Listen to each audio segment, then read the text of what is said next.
you can literally do a new video every single day by finding a new one of these people every single day, because they're all out there. They were all misled. They all bought the bullshit. They all bought the lies, and now they're all sitting back going, "That's not what you said."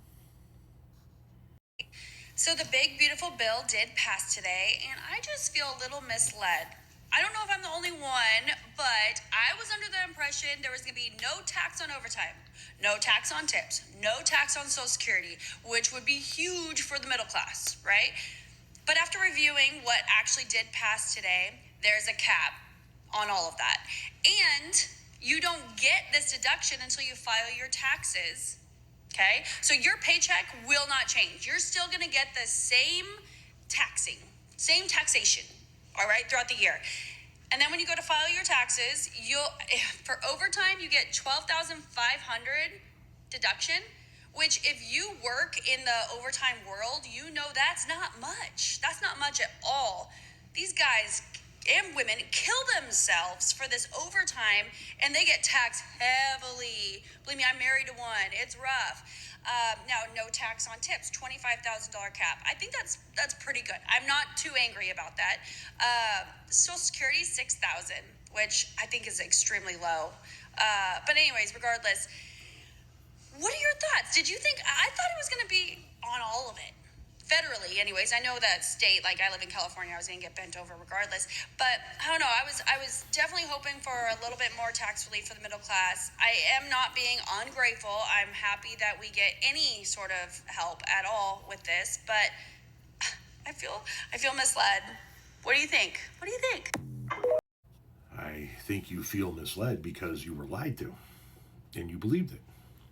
Like you said, you believed that people's paychecks were going to change. People who work overtime were not going to see taxes taken out of that overtime portion of their paycheck. You believed that people who work the jobs where they receive tips were not going to see tips, at least the non-cash portion of their tips. We're not going to see taxes taken out of those tips on a week-to-week, month-to-month basis. And we told you that wasn't going to happen. We told you that wasn't going to happen. But nobody wanted to believe us. No.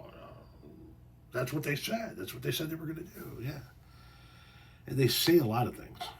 And what they do is often very different from what they say. So if you work overtime, or if you're an hourly employee, like specifically, let's talk about the trades. Let's say you're a carpenter, a plumber, a drywall guy, an electrician, landscaper. You work in the trades. You work a lot of overtime. Your paycheck will not change. It will not change one bit. At the end of the year, when you file your taxes, you will be able to deduct $12,500 worth of your overtime pay. The rest of it will be taxable. It essentially equates to a $12,500 tax deduction for you at the end of the year. Or was it 25,000? No, yes, 12,500. 25,000 was for the tips. My apologies. But the bottom line is that your check's not going to change. Your check's not going to change if you're a tipped employee. Your Social Security income month to month, that's not going to change. All of it is in the form of some form of tax deduction at the end of 3 years, or at the end of the year when you file your taxes, and it expires in 3 years. If you're an overtime employee and you're going to enjoy being able to deduct $12,500 worth of your overtime at the end of the year, you're only going to be able to do that for the next 3 years, and then it goes right back to where it was. You feel misled because you were lied to.